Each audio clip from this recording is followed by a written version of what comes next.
يسر إدارة سجن عرعر أن يحتفلون مع نزلائها الكرام فعاليات أسبوع النزيل الخليج الموحد الثالث تحت رعاية كريمة من مدير سجون منطقة الحدود الشمالية سعادة اللواء عبد السلام بن موسى الحميد، وبإشراف وتنسيق من مدير إدارة سجن عرعر سعادة العميد إبراهيم بن مطني المنيجل. أما الآن نترككم مع هذه المادة.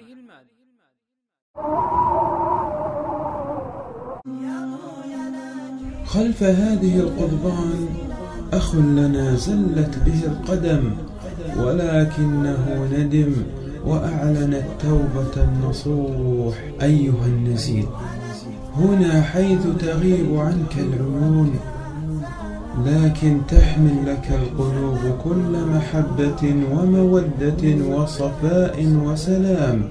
نحن معك ومع أسرتك حتى تعود، لن نبخل عليهم بالمساواة والإحسان، فديننا الحنيف يحتم على المسلم الوقوف بجنب أخيه المسلم في شدته وكربه حتى يزول ما أهمه. إنما المؤمنون إخوة فأصلحوا بين أخويكم واتقوا الله لعلكم ترحمون. إخوة، هكذا قال ربنا سبحانه وتعالى: هل نحن إخوة بحق؟ إخوة بصدق، إخوة كما يجب. قضية المؤاخاة من أخطر القضايا على الإطلاق. أخوة في الله صلة إيمانية تقوم على منهج الله تبارك وتعالى، إذ لا أخوة بدون إيمان ولا إيمان بدون أخوة. يا أبويا أنا جيت والعينين غرقانا، تايب على الذنب وارجي رحمة الوالي.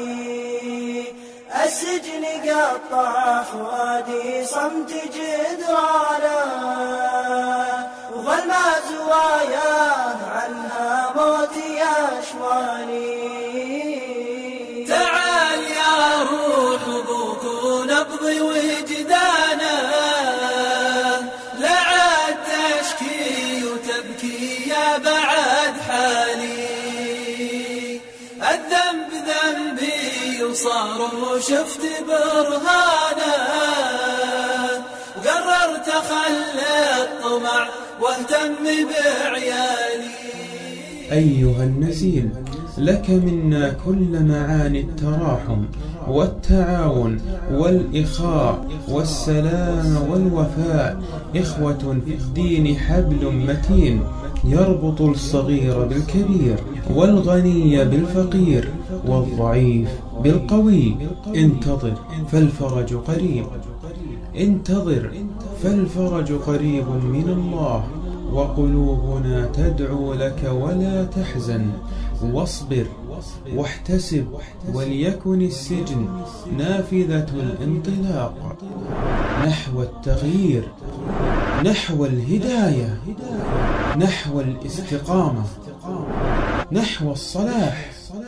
نور حياتك بالهدى واسلك طريق التائبين، وعمر فؤادك بالتقى فالعمر ما حدود السنين. نور حياتك بالهدى واسلك طريق التائبين، وعمر فؤادك بالتقى فالعمر ما حدود السنين. نور حياتك بالهدى واسلك طريق التائبين، وعمر فؤادك بالتقى فالعمر ما حدود السنين. ودع الغواية إنها لشقاء كل الغافلين، الدين مشكاة الحياة يضيء درب الحائرين. ودع الغواية